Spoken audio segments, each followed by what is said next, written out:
Yeya nilo premadana karuna prachur. Jaya nilo premadana karuna prachur. Eno Prabhu Kota Gela Acharya Thakur. Eno Prabhu Kota Gela Acharya Thakur. Kaha Mor Swarup Rupa Kaha Sanatan. Kaha Mor Swarup Rupa Kaha Sanatan. Kaha Dasa Raghunatha Patita Pavan. Kaha Dasa Raghunatha Patita Pavan. Kaha Mor Bhatta Juga Kaha Kavira.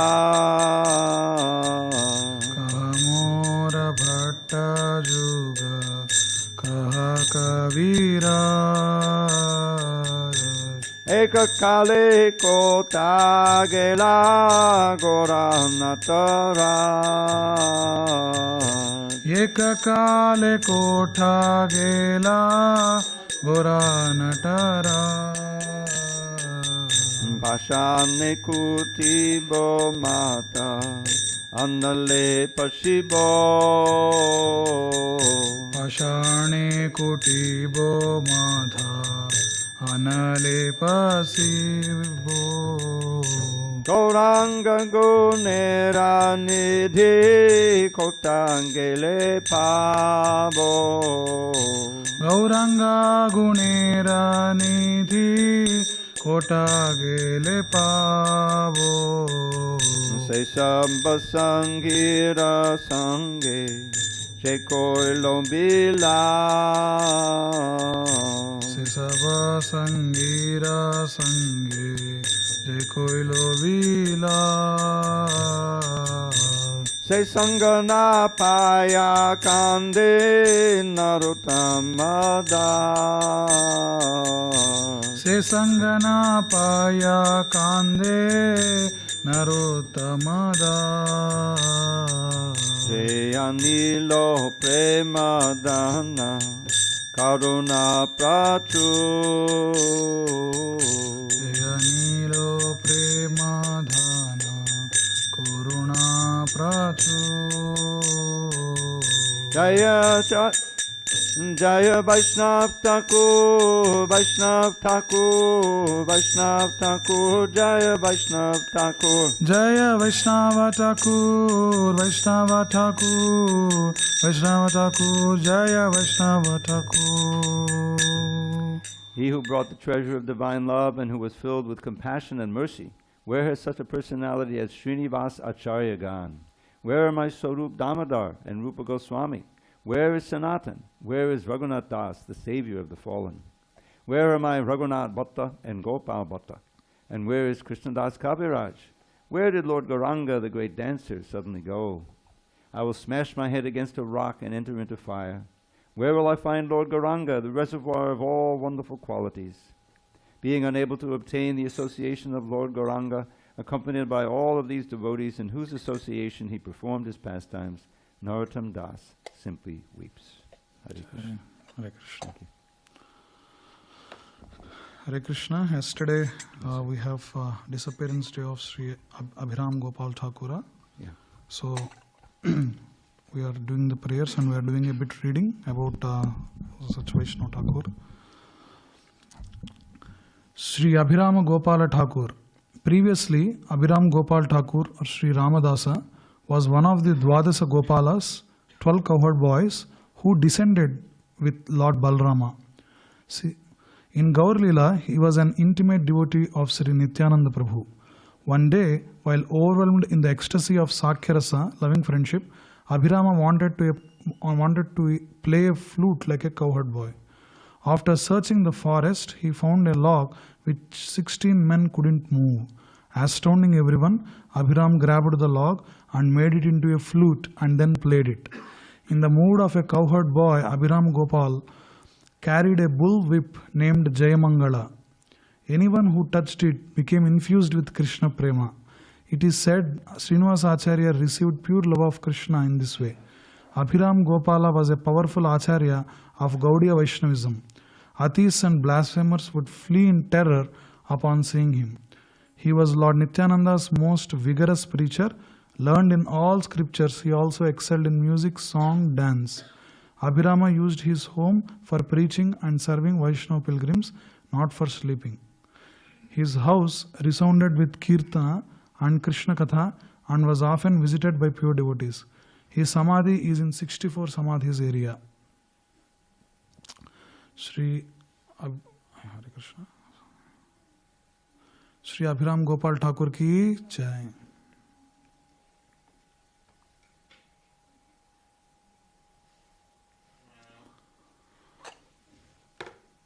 Jaya Radha Madhava Kunja Vihari.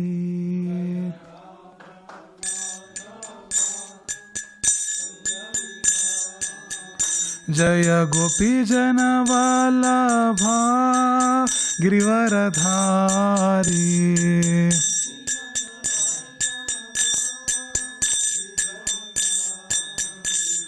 Yashoda Nandana Braja Jana Ranjana. Yashoda Nandana Braja Jana Ranjana. Yamuna Tira Vanachari. Yamuna Tira Vanachari. Jaya Radha Madhava Kunja Vihari.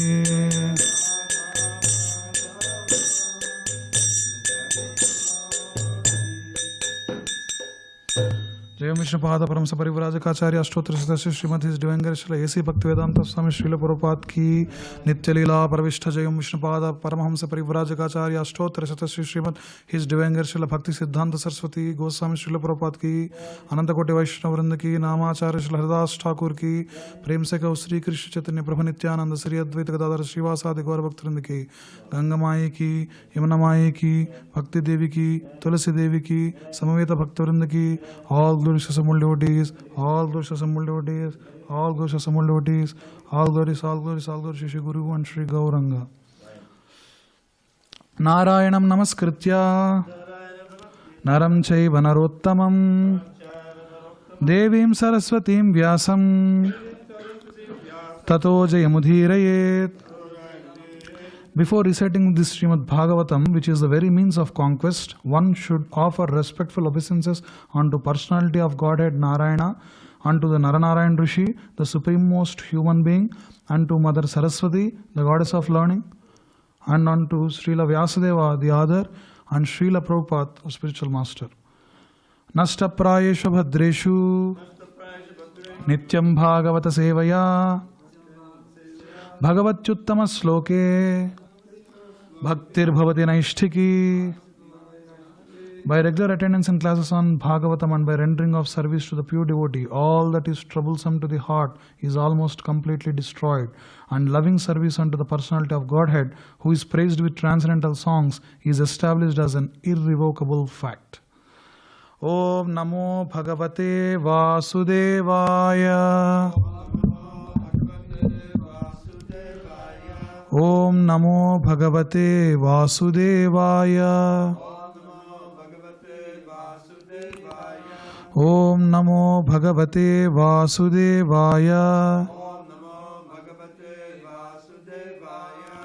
On this day of 18th of 20th. On this day on 20th April in San Diego, California, USA, we are reading Śrīmad-Bhāgavatam, Canto 8, Chapter 6, the demigods and chapter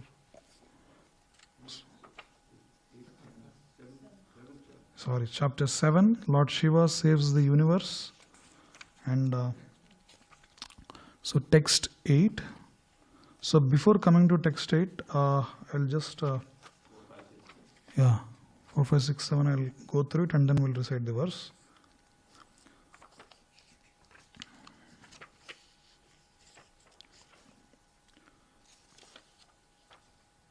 So yesterday's text was text 3, translation and purport by Srila Prabhupada. The leaders of the demons thought it unwise to hold the tail, the inauspicious portion of the snake. Instead, they wanted to hold the front, which had been taken by the personality of Godhead and demigods, because that portion was auspicious and glorious.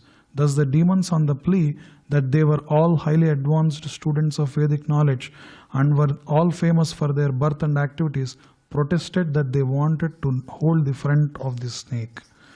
Text 4. Thus the demons remained silent, opposing the desires of the demigods. Seeing the demons and understanding their motive, the personality of Godhead smiled. Without discussion, he immediately accepted their proposal by grasping the tail of the snake, and the demigods followed him. After thus adjusting how the snake was to be held, the sons of Kashyapa, both demigods and demons, began their activities, desiring to get nectar by churning the ocean of milk. Text 6. O son of Pandu dynasty, when Mandara mountain was thus used as a churning rod in the ocean of milk, it had no support, and therefore, although held by the strong hands of demigods and demons, it sank into water. Text 7. Because the mountain had been sunk by the strength of providence, the demigods and demons were disappointed, and their faces seemed to shrivel. So now we'll recite text 8. Vilokasya vignesha vidhim tadeshwaro duranta viryo vitatabhisandhihi krutva vapuh kacchapamadbhutam mahat pravishyato yam girimujjahara Vilokya vignesha vidhim tadeshwaro duranta viryo vitatabhisandhihi krutva vapuh kacchapamadbhutam mahat pravishyato yam girimujjahara Vilokya vignesha vidhim tadeshwaro duranta viryo vitadhabhisandhihi krutva vapuh kacchapamadbhutam mahat pravishyato yam girimujjahara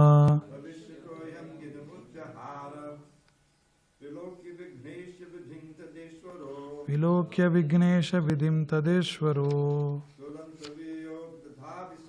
duranta viryo vititapisandhihi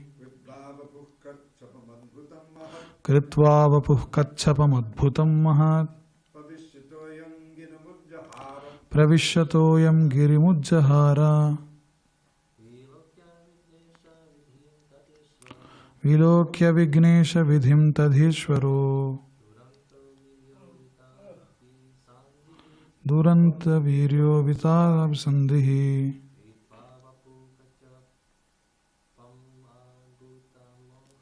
Kritva vapuh kacchapamadbhutam mahat pravishyato yam girimujjahara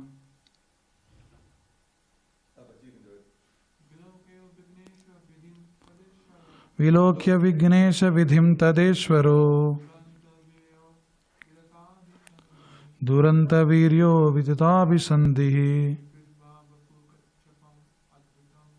Kritva vapuh kacchapamadbhutam mahat pravishyato yam girimujjahara Vilokya vignesha vidhim tadeshwaro duranta viryo vititapisandhihi Kritva vapuh kacchapamadbhutam mahat Pravishatoyam girimujjahara. Anyone online wants to give it a try? Vilokya vignesh vidhim tadeshvaro. Vilokya vignesha vidhim tadeshvaro. Duranta virya yatabi sandhihi. Duranta viryo vitatapi sandhihi. Kritva vapu kṛṣṇa adbhutam mahat. Kritva vapuh kacchapam adbhutam mahat. Pravishatoyam girim ujjahara. Pravishatoyam girimujjahara. Anyone else? Vilokya vignesha vidhim tadeshvaro. Vilokya vignesha vidhim tadeshvaro. Duranta viryo vitata visandhihi. Duranta viryo vitathapi sandhihi. Kritva vapu kachapam adbhutam mahat. Kritva kapuh kacchapam adbhutam mahat. Pravishatoyam girim ujjahara. Pravishatoyam girimujjahara. Vilokya, observing. 1 second. Vighna, the obstruction, the sinking of the mountain. Isha vidhim, by the providential arrangement. Tada, then. Ishvaraha, the Supreme Personality of Godhead. Duranta viryaha, inconceivably powerful. Avitata, infallible. Abhisandhihi, whose determination. Kritva, expanding. Vapuh, body. Kacchapam, tortoise. Adbhutam, wonderful. Mahat, very great. Pravishya, entering. Toyam, the water. Girim, the mountain. Mandara, Ujjahara, lifted. Translation and purport Sri A.C. Bhaktivinoda Swami Srila Prabhupada. Srila Prabhupada ki jai. Tortoise. Okay, tortoise. Okay. Seeing the situation that had been created by the will of the Supreme, the unlimitedly powerful Lord, whose determination is infallible, took the wonderful shape of a tortoise, entered the water and lifted the great Mandara mountain. Purport. Here is the evidence that the Supreme Personality of Godhead is a supreme controller of everything. As we have previously described, there are two classes of men, the demons and the demigods, but neither of them are supremely powerful. Everyone has experienced that hindrances are imposed upon us by the supreme power. The demons regard these hindrances as mere accidents or chance, but devotees accept them to be the acts of the supreme ruler. When faced with hindrances, therefore devotees pray to the Lord, Tattenu kampam susamikshamano bhunjana evatmakritam vipakam. Devotees endure hindrances, accepting them to be caused by the Supreme Personality of Godhead and regarding them as benedictions. Demons, however, being unable to understand the Supreme Controller, regard such hindrances as accidental. Here, of course, the Supreme Personality of Godhead was present personally. It was by His will that there were hindrances, and by His will those hindrances were removed. The Lord appeared as a tortoise to support the great mountain. Kshitiriha vipulatare tavatishthati pristhe. The Lord held the great mountain on His back. Keshavadhrita Kūrma sarira jaya jagadisa hare. Dangers can be created by Supreme Personality of Godhead and they can also be removed by Him. This is known to the devotees, but demons cannot understand it. Hare Krishna. Om Ajnanatimirandasya Gnananjana Shalakaya Chakshurunmilitam Yena Tasmai Sri Gurave Namaha. Jai Sri Krishna Chaitanya Prabhu Nityananda Sri Advaita Gadadhara Srivasadi Gaura Bhakta Vrinda. Hare Krishna Krishna Krishna Hare Hare Hare Rama Rama Rama Hare Hare. Hare Krishna. Thank you all for attending to the Śrīmad-Bhāgavatam class. So, we are continuing in the pastimes of Samudra-manthana-līlā, or churning of milk ocean. And previous verses we have seen, so through this pastime, we will see the distinction between two types of personalities, which are demigods and demons. So Śrīmad-Bhāgavatam predominantly speak about three types of beings. One is demons, demigods, and the third category is pure devotees. So pure devotees always wants Krishna. So they're the highest form of devotees who are closer to the God. And demons are gross materialists who are always engaged in sense gratification and so on. Their desires are completely motivated by the material desires and gratifying those. So there will be in middle a category who are demigods. So they are not pure devotees, but they are kind of mixed devotees. But the great distinction that we can do between the demigods and demons is that demigods at least adhere to the words of Supreme Personality of Godhead, whereas demons don't. So the previous pastime when we read a few verses, we have seen after Mandara mountain was used as a churning rod, and for the rope they brought the Vasuki snake. But we have seen, like when we went through reading some of the translation, that so the demons were asked to stand near the tail, but they made a whole big deal out of it, and they said they want to go and stand hold the snake near its mouth. So we will see how in the future, or it will be discussed where it will actually backfire, and so there will be some problem in the gut of the Vasuki snake, and it starts emanating these toxic poisonous gases, and they suffer.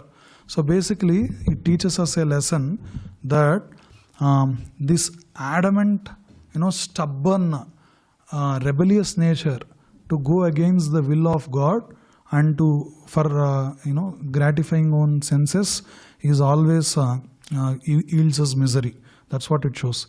So because of the topic of demons and demigods predominantly being visited in this discussion, I thought of it's a good exercise for us to go into the teachings of Srimad Bhagavad-gītā by Supreme Personality of Godhead Krishna on the discussion of divine and demonic natures.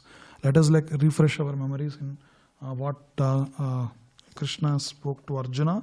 So these lessons were taken from the 16th chapter of Srimad Bhagavad-gītā. So these are some of the pictures I have put to revise whatever we have went through the past time. So the first picture is where the demigods and the demons go and surrender unto the Supreme Personality of Godhead headed by Brahma, and so Supreme Personality of Godhead Vishnu gives so on and so forth instructions to churn the milk ocean, and so on. So many instructions he will give to both demigods and demons, and in the process he gives instruction to lift Mandara mountain. When they are having trouble, some people, it is said that some demigods and the demons were crushed under the mountain in the effort of bringing. So Hari very effortlessly lifts the Mandara mountain and puts on the back of Garuda, and he puts all the demigods and demons also, and he also sits, and then Utsrijya, he leaves it into the milk ocean.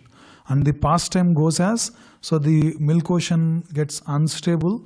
So we see the, what is the word it's used? Adbhutam?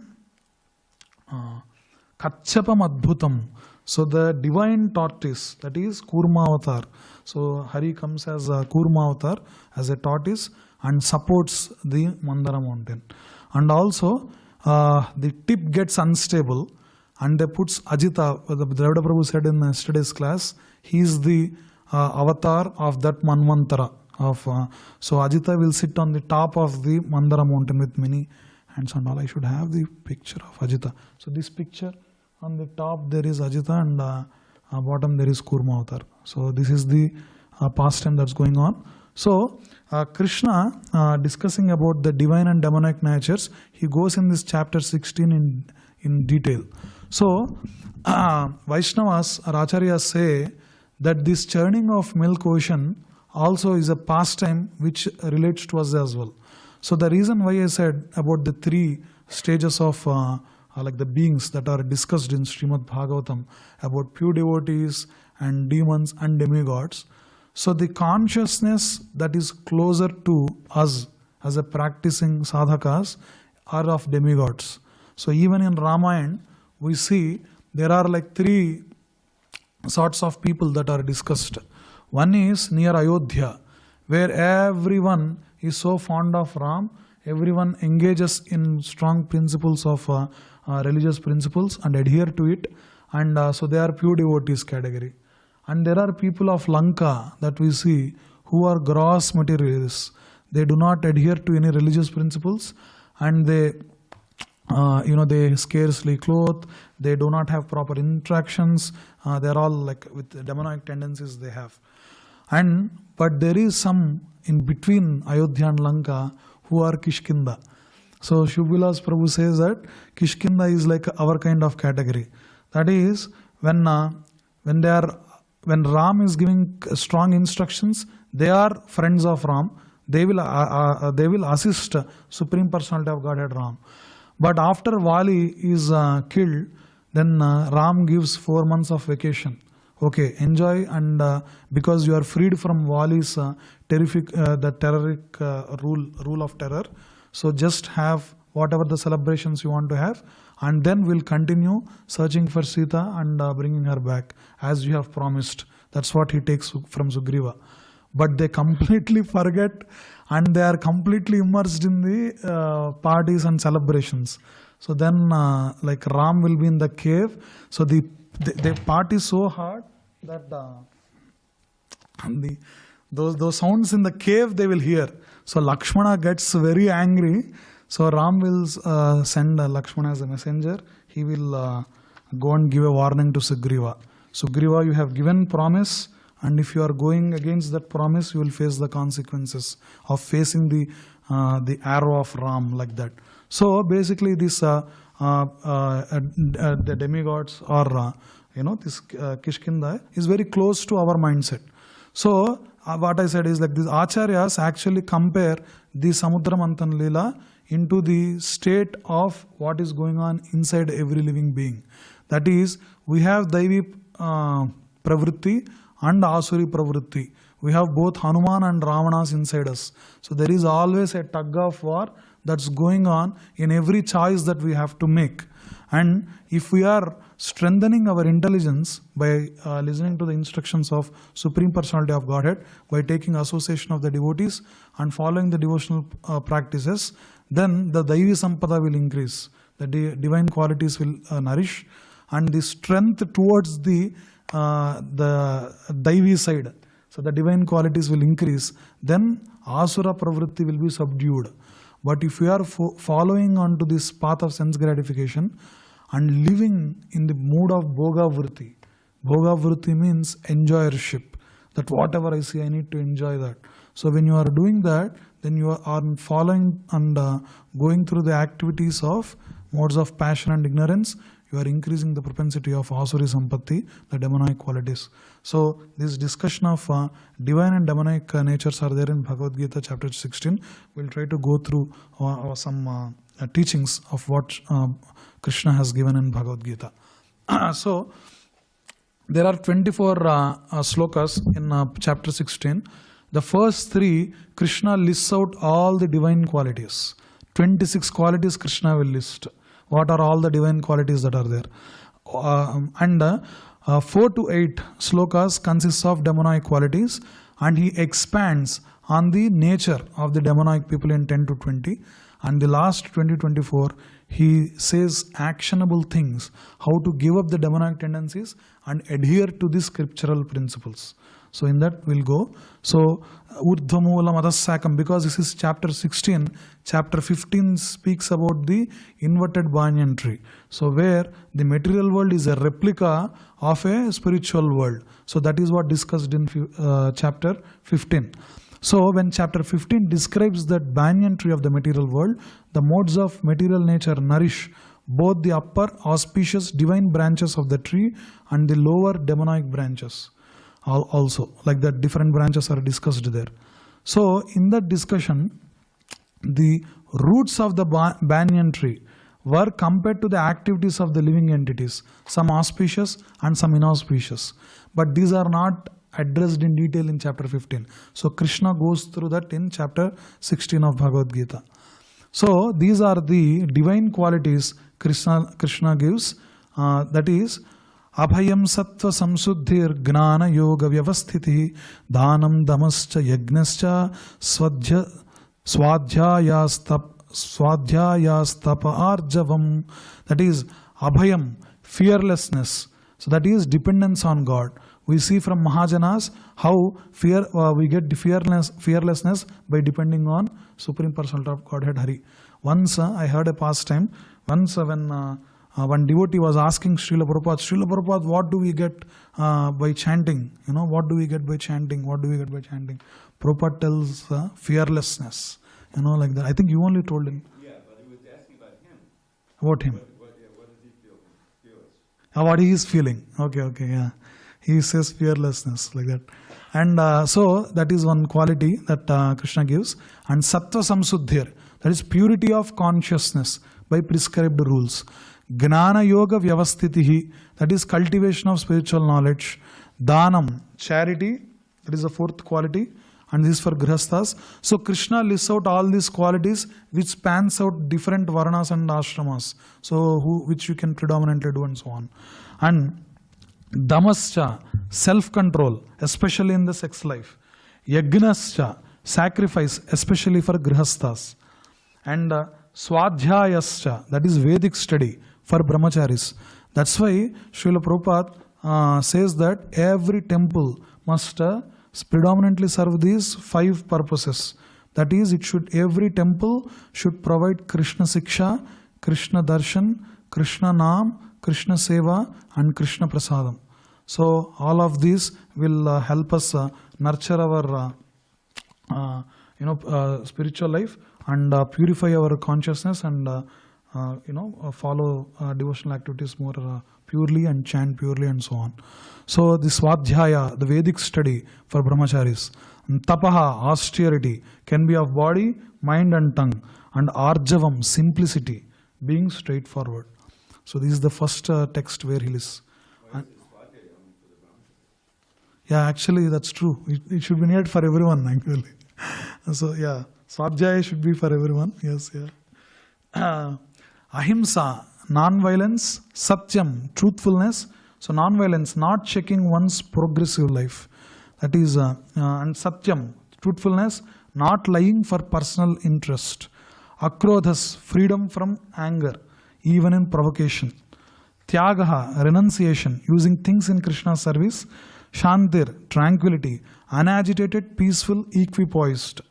And Apaishunam, aversion to fault finding unnecessarily, which leads to Vaishnava Aparat.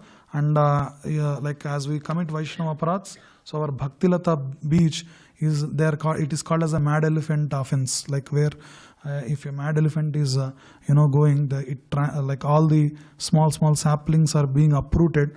Like that, any offenses to the Vaishnavas will form a strong obstacle for our spiritual progress. So that Apaishunam and Daya Bhuteshu, compassion for all living entities. Aloluptvam, freedom from covetousness. Mardavam, gentleness towards all living entities.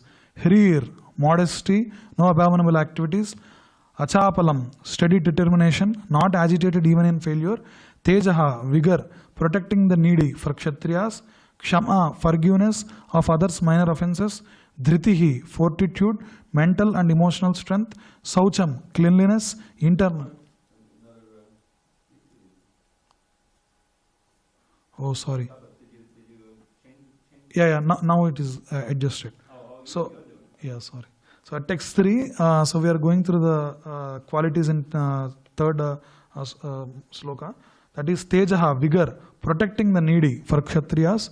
And Kshama, forgiveness of others' minor offenses. And Dhritihi, fortitude, mental and emotional strength. And Saucham, cleanliness, internal mind and external body.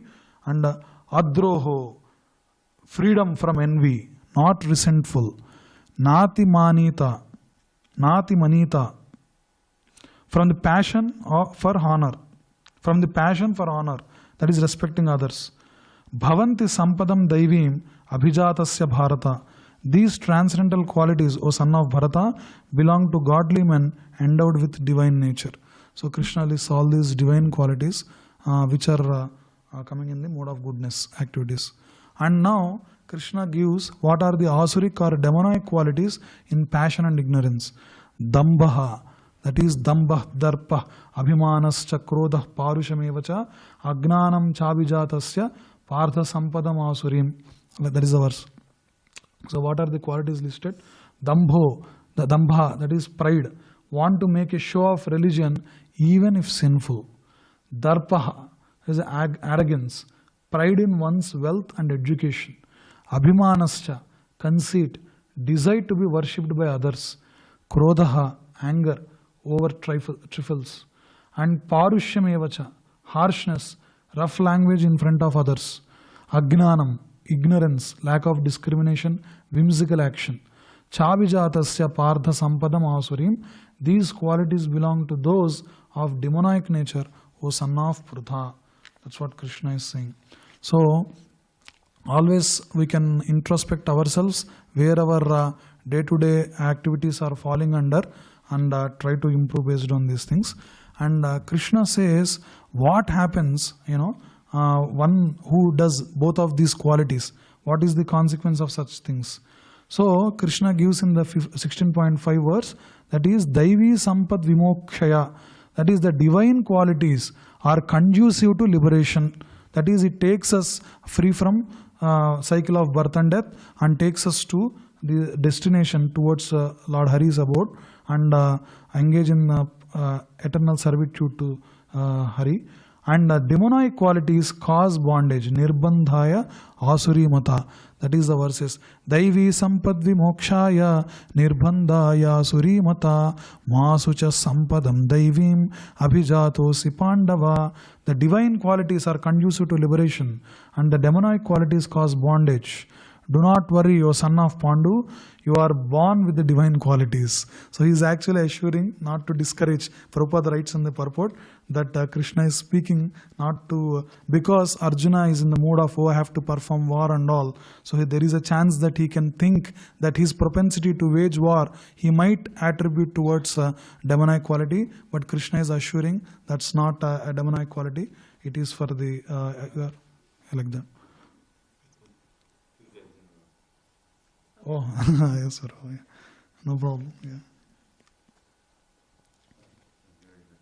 No. Yeah. So that is so what these qualities fall under. That's what Krishna is saying in the 16th chapter. And then he continues on to say, so what's the distinction between the divine and demonic qualities? Srila Prabhupada writes this in the purport of 6th text. The 6th text is, in this world there are two kinds of beings, the divine, Daiva, and demonic, Asura. Asura means in Acharya's commentary of the Asuryanama Teloka, there is a mantra in Isopanishad. There Madhvacharya writes, Asura means Asu Ramante it Asuraha.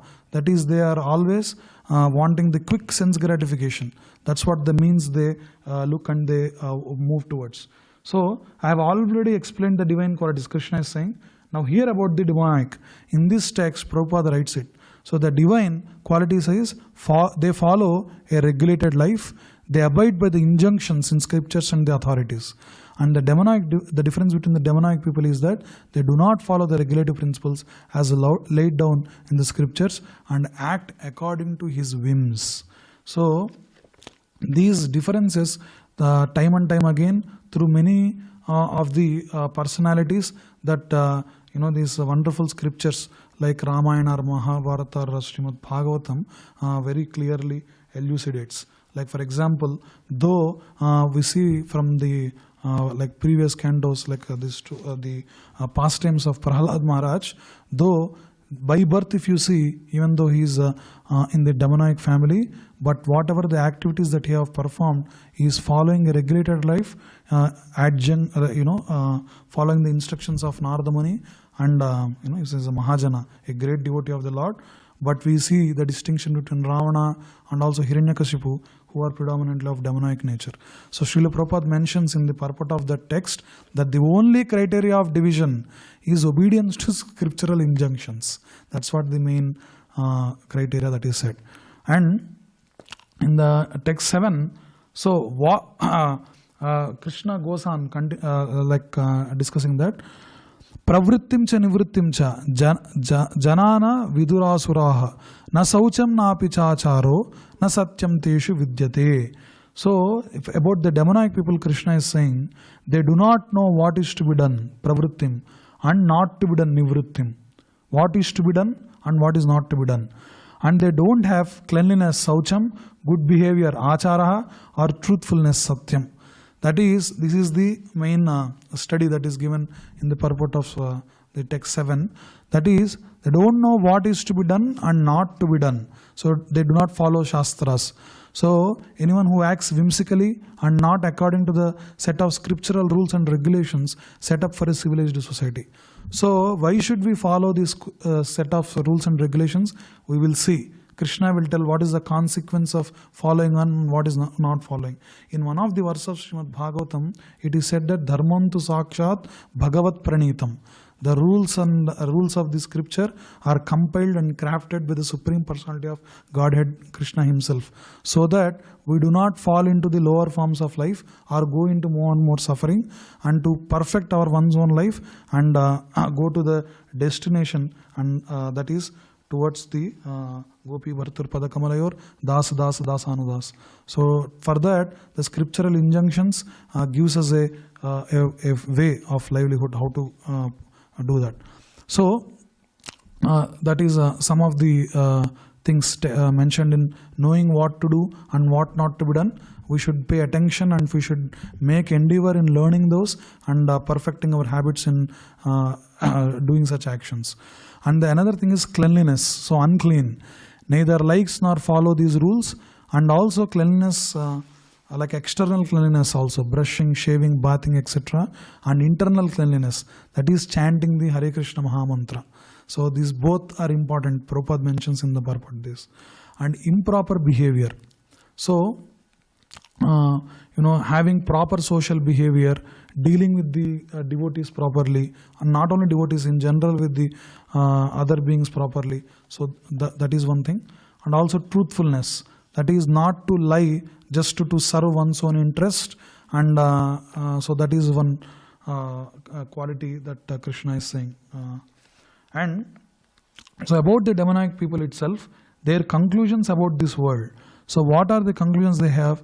Asatyam apratishtamte jagadahur anishwaram aparaspara sambhutam kimanyat kama haitukam. And also yetam drishtim avastabhya nastatmano alpabuddhayaha prabhavanchugra karmanaha kshayaya jagato ahitaha. So that's what ahitas. So these people, their conclusions about this world, the demonic people, false, asatyam, and without foundation, apratishtam, with no God in control, anishwaram, has arisen without cause, aparaspara sambhutam, and produced of sex desire or lust, kama haitukam. So when these demonic people adhere to these conclusions about this world, they go on continuing in their sinful propensities and degrading and going through the path of atmahanaha. That means destruction of their own. It means atmahanaha might mean soul, but soul is undead. It means that going to the degradation in the cycle of the transmigration of soul. That is going to lower bodies or lower planetary systems and so on. So in the 16.9th verse, what it said is, they are lost to themselves, nastatmanaha, and have no intelligence, alpabuddhayaha, and they engage in unbeneficial, horrible works, ugra karmanaha, meant to destroy the world. That is what it's given. So the demonic are lost to themselves, illusion, and have no intelligence, and they are engaged in unbeneficial, horrible works meant to destroy the world. Because they are serving these 6 enemies, Kama, Krodha, Lobha, Moha, Mada, Matsaryas, and that's why it leads to these things. So, and Krishna goes on telling about the qualities of demonic people in greater detail. But in the conclusion of the chapter, from 21 to 24 slokas, Krishna gives the instructions about giving up demonic tendencies and following scriptures. So one of the famous verses Draupada Prabhu quotes often in his classes, Trividam narakasyedam dvaram nasanam atmanaha kamah krodas tatha lobas tasmadetat trayam chajit. That is, there are three gates leading to this hell that cause the degradation of the soul. They are lust, anger and greed. Every sane man should give them up. And one who has escaped these three gates performs acts conducive to the self-realization and gradually attains the supreme destination, Param Gatim, or liberation. That's why Isopanishad, when it's in the opening, when it speaks about the first mantra, it gives about Isavasyamidam sarvam yatkinchat jagatyam jagat tenat chaktena bhunjita magrudah kasya svidhanam.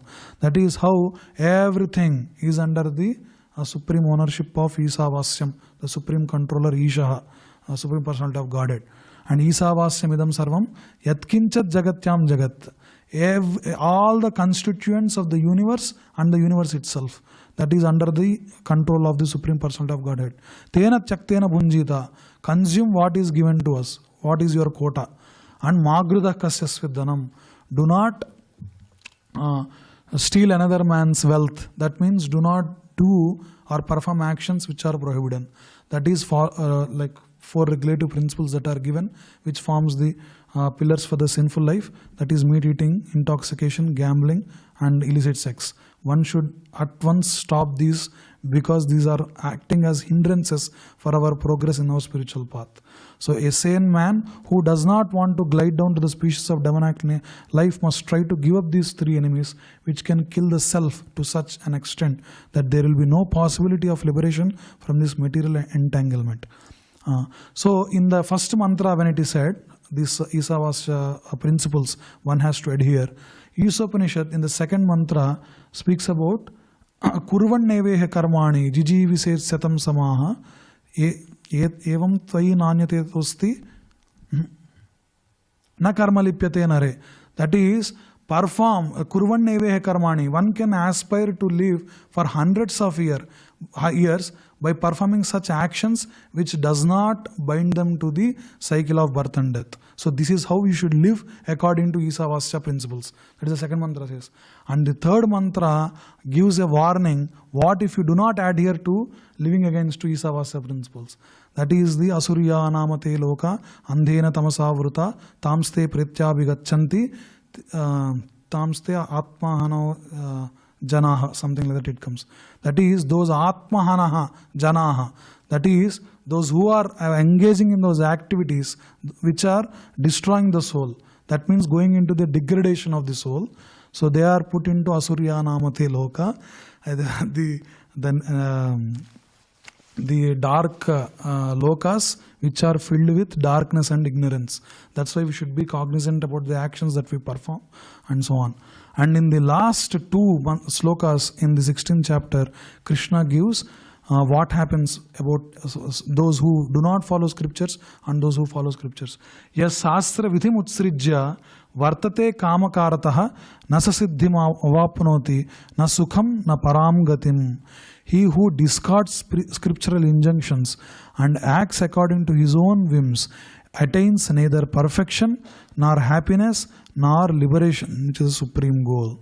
And tasmat shastram pramanam te karya vyavasthito gnatva shastra vidhanoktam karma kartamiharhasi. Therefore, from the evidence of the scriptures, one should understand what is duty and what is not. And that's why in Isopanishad you have like three mantras which speaks about Vidya and Avidya. What is the Vidya, what is Avidya, Sambhutim, Asambhutim. So this knowledge is given for us to know what is one's duty and what is not. And we have to approach a spiritual master and learn these things, and we have to adjust whatever the activities according to it. And knowing these regulations of scriptures, one should act so that he may be gradually be elevated. And that's why in the third chapter of Bhagavad-gītā, Krishna says, Yagnarthat karmanaha anyatra loko yam karma bandhanaha. Krishna gives that actions are to be performed for the sake of yajna only. So that will purify the reactions and lead us to the progress in spiritual life. So yagnardhat karmanaha, that is what is performing actions for the sake of yajna. So what is yajna is, if you go to the Shruti mantras, Prabhupada quotes, yajno vai vishnuhu yajna eva tatah pratishtitah vishnave swaha yajna yas swaheti, like that. That is yajna is Vishnu. So Yajna Kund is said as the mouth of Vishnu. So all the activities that we are performing should be for the sake of like the God-centered, the Krishna-centered ways. That is the instruction that Bhagavad-gītā gives. And anyatra lokoyam karma bandhanaha. If you perform action without or not for the sake of yajna or for the Supreme Personality of Godhead Krishna, then you are bound to the cycle of birth and death. That is the scriptural teaching. So these are just some revision of the teachings of Bhagavad-gītā in line with what's going on in terms of the pastimes of divine and demonic activities. So that's all. Thank you. If anyone has any questions, please. Comments? Yes, Prabhu. Dravida Prabhu, yes. A note. This famous verse you quoted near the end there, Yagyartat kamano netya lokayam kamabandhana. So what the translation says is, work done as a sacrifice of Vishnu has to be performed. Otherwise work causes bondage in this material world. I don't know if you remember, but in the Adi-līlā, there's a discussion of a subject and predicate, how the predicate always has to come after the subject. So here we have a little problem, because work done as a sacrifice for Vishnu has to be performed does not say that all your work has to be done as a sacrifice for Vishnu. As soon as I read that and I was thinking about it as an editor, I happened to be thinking of Gaura Keshava and his family, you know, and that they could have a program, you know, that every Saturday morning they're all going to come to the temple, and they perform yajna. They're just so of course, and I'm going to be in the kitchen cooking, and Gaura Keshava and his children will be cleaning the temple. You know, they'll just do a thorough cleaning. Maybe they'll get up and you know, like we used to do and everything, maha clean up in here, and that's it. They've done some, you know, work as a sacrifice of Vishnu has been performed. Therefore, all the other work that we're going to do during the week, it's already purified, because it just says right here. So what we've changed this is not just work done as a sacrifice of Vishnu has to be performed, but work has to be performed as a sacrifice of Vishnu. You see the difference? The subject is work, not work done as a sacrifice of Vishnu. That's important, and it's very clear from the purport. And you know, there Prabhupada says, first sentence of the second paragraph. Therefore, one has to work for the satisfaction of Vishnu. Any other work in this material world will cause bondage. He's just reiterating the translation. So that's just, you know, next time Bhagavad-gītā, this will be incorporated in there and in the database. Yes, thank you. Anyone has any questions or comments? Yeah, I have a comment and a question, if I may. Sure, Prabhu. So thank you, Dravida Prabhu. This subject predicate and clarifying that all work needs to be done as for the satisfaction of Vishnu is so important. You mentioned, first of all, this part of the Bhagavatam is so action-packed, and the Lord appears in so many forms. It's just so wonderful. On the top of the mountain, at the base of the mountain, under the mountain, and there's Mohini. It shows that, you know, Krishna doesn't just create the material world and abandon us. He's totally involved and cares about us so much. It's so wonderful. Vishnu, who is everywhere and on all of our hearts. And having, you know, over 50 years or so reading the Bhagavatam probably dozens and dozens of times, something occurs to me, which Prabhupada talks about in the preface, that you prepare your mind by reading these wonderful pastimes. Mahaprabhu was so attached to the Bhagavatam and studying it also with his devotees.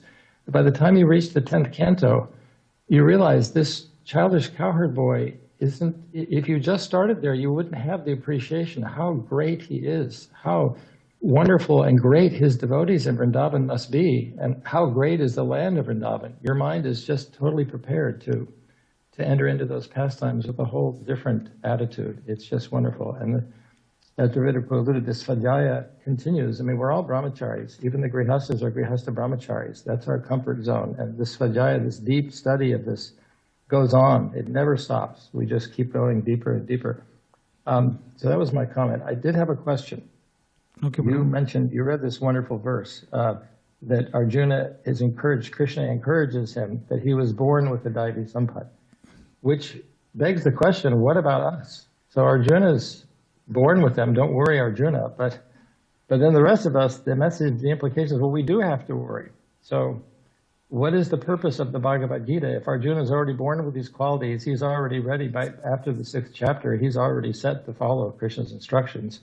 So what is the purpose of the Gita, and how can we overcome the qualities that we can easily see in us that Krishna describes as inauspicious? Sure, bro. Yes, yes. We have First of all, it's clear, and Prabhupada mentions in various places, that Arjuna is put into this situation of illusion. You know, it's not that he's faking it, pretending he's but he's covered by Krishna so that the Gita can be spoken. But it's understood as it comes out in the 4th chapter. He's always been, you know, whenever Krishna appears, he appears in some, you know, as a friend in some capacity. Yeah. But it's Krishna's mercy upon us that he, you know, I mean, I was just reading that part, you know, where Duryodhana and Arjuna come, the Krishna is sleeping, you know, and so Arjuna, he's standing at the feet. He wants to be at the feet, and Duryodhana says, "Well, I'll stand at the head because he'll see me first." But no, Krishna woke up and saw Arjuna first, right? So they had you know, what you could get, you know. So Krishna said, "Well, I'm not going to fight, you know, but either of you can have me, or you can have my army, which is very formidable, you know." So both of them got what they wanted. Yeah. Duryodhana got the army and all those elephants and everything. Yeah. And he said, "Well, what am I going to do with Krishna? You know, I'll take his army." You know? And Arjuna figured, "I'll just take Krishna. I know that's the best." So, and then, you know, the whole thing we read at the beginning of the Bhagavad-gītā, how Arjuna gets cold feet, to say the least. You know, he's on the opposite side, and it's on the opposite side of him. There's one verse, because we're going through this first chapter of the Gita. He sees all these personalities are listed in the purport, and they're all on the other side. Mm-hmm. It's not clear. You know, these are all his friends and relatives, but everything. And what to speak of his own side? Of course, there's so many. So he just feels paralyzed. You know, what's the use of fighting? Because he's seeing from kind of a material view. Who wants to get this? Even if I win, all of the spoils will be soaked with the blood of the people I love. So it's better than go off to the forest. You know? Mm. So he's representing us that with some knowledge, and we understand, we can be in a real quandary of what to do, because the activity that we perform every day as our duty, you know, is getting us deeper and deeper entangled in the material world. But we know from reading the Bhagavad-gītā that this is not what we should do, you know. So it's an arrangement of Krishna to speak the Bhagavad-gītā for eternity. You know, what service did he take? He took the service that would be ideal for speaking on the chariot and speaking to Arjuna, you know, driving the chariot. So it's a wonderful arrangement, and the Bhagavad-gītā, Prabhupada says, you know, I read through. He says, in the introduction, he quotes from the Gita Mahatmya. Yeah. You know, and at the end there, he's quoting one book. You know, one shastra for the whole world. You know, and one service to Krishna. Eko shastram devaki putra gitam. Yes. Yeah. And one mantra. Yeah. And namani ani. You know. Yes. So I always was really taken with that introduction, because it's so thorough, so, you know, exhaustive. It's more than you find in an ordinary book introduction, you know, because how was it produced? You know, Prabhupada was sitting up there in that office that he was made to live in, like Dr. Mishra, because he didn't want him preaching to his. So he had to walk to cook, and all this stuff. But he's got his. Somebody donated the reel-to-reel. I don't know if you've ever seen those. They're very hard to work with, but probably learn how to work it.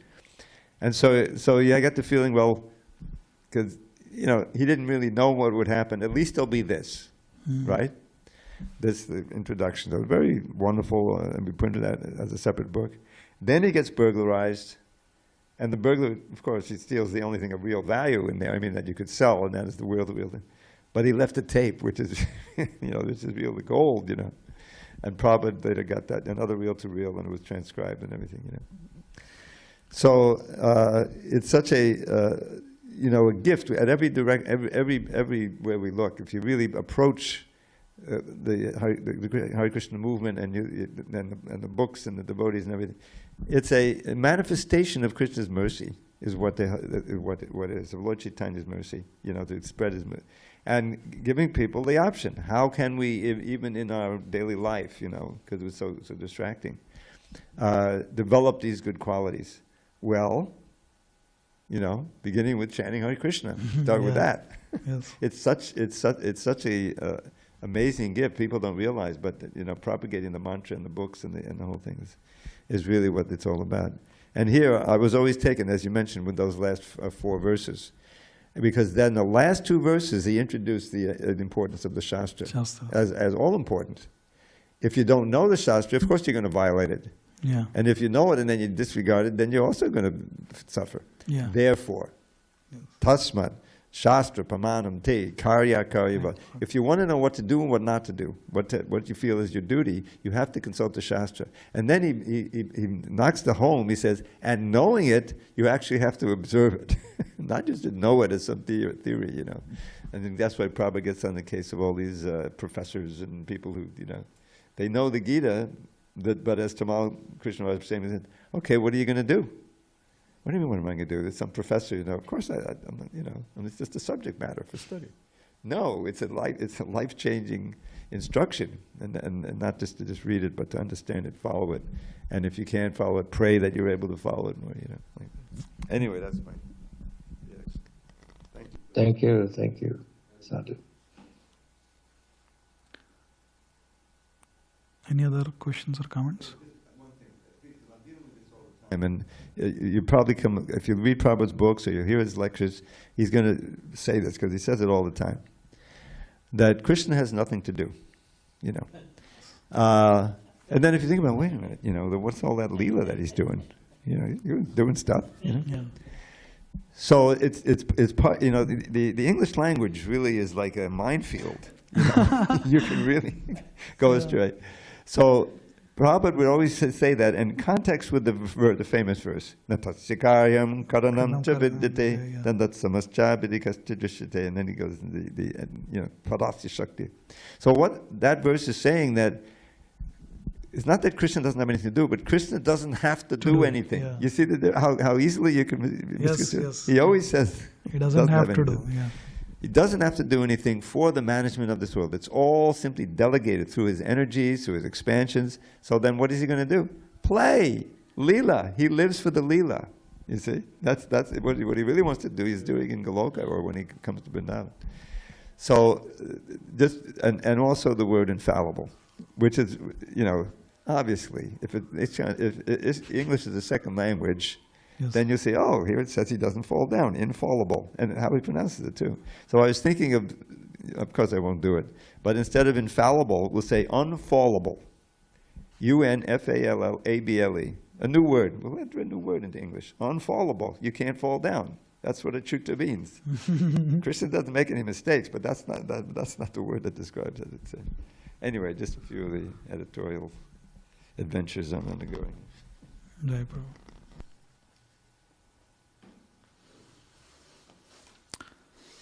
Okay, Srila Prabhupada ki jai. Grantha Śrīmad-Bhāgavatam ki jai. So, Prabhu.